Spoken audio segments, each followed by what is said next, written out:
السلام عليكم ورحمة الله وبركاته. أهلا بكم في فيديو جديد. النهاردة إن شاء الله هنتكلم في درس النهاردة عن الأصول. احنا زي ما قلنا في الفيديوهات اللي فاتت، الحسابات بتتكون من 5 أنواع: أصول والتزامات وحقوق ملكية وإيرادات ومصروفات. تمام، احنا حتى عملنا الفوكس على أول 3 بس. طيب النهاردة هنبتدي نتكلم عن الأصول. وإيه هي الأصول؟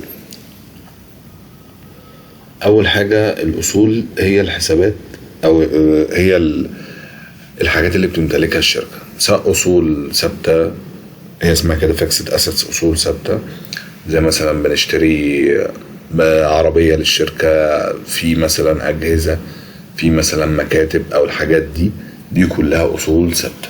تمام. وأول أصول اللي هي الكارنت أسيتس، الأصول المتداولة، دي زي مثلا إيه،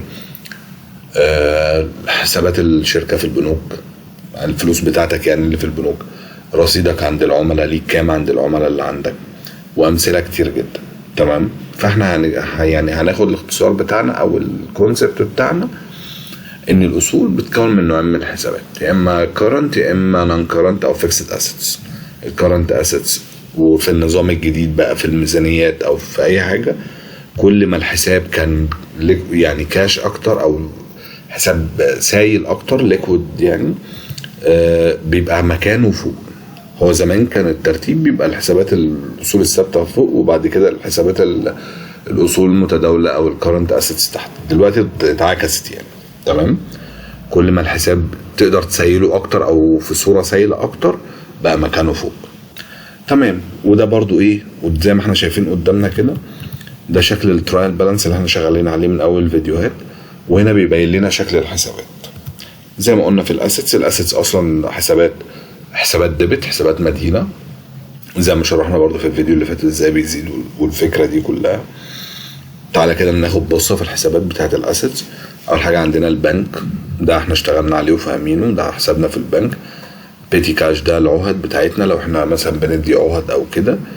الفات ريسيفابل ده هنشرحه في فيديو الضرايب، دي الفات دي القيمة المضافة. والاكونتس ريسيفابل ده حساب العملاء بتاعي اللي بيتجمع فيه بقى لما بعمل فاتورة العميل، بيتجمع في الرصيد بتاعه هنا. تمام. في الديبت طبعا. طب وفي الفات نفس الفكرة برضو. وز هولدنج تاكس دي ضرايب برضو، هنتكلم في فيديو مخصوص عن الضرايب لوحده. تمام. الكاش لو انا عندي خزنة وحطت فيها فلوس كاش، لو انا بصرف منها يعني، ده كده الجزء بتاع الكارنت اسيتس. ندخل بقى الجزء التاني اللي احنا اتكلمنا فيه برضو، اللي هو الفيكسد اسيتس، اللي هو الفرنتشر والاكويبمنت. لو انا بجيب مثلا مكاتب او الكلام ده، كل حاجه، كل وصف حساب او كل حاجه بشتريها، على قد ما اقدر بحاول احطها في حساب منفصل، علشان اقدر بعد كده وانا بحلل الحسابات اشوف الحركات بتاعتي عامله ازاي. تمام. وطبعا الكمبيوتر والهاردوير والالكتريكال ديفايسز، لو انا بشتري حاجات يعني كهربائيه وكده. واخر 2 دول هنتكلم عليهم برضو دلوقتي. ده الرنت انشورنس، انا لما باجي بدفع ايجار، باجر شقه او باجر شركه او كده، الراجل بياخد مني تامين، فالتامين ده انا المفروض بيسترد بعد ما بمشي يعني او بخلص مدتي. فالتامين دي فلوسي، حاجه من اصولي، فهنا بننزلها على حساب الرنت انشورنس او تامين الايجار يعني. اللونج تيرم انفستمنت دي حاجات مش بنشتغل عليها كتير، بس برضو اقولها.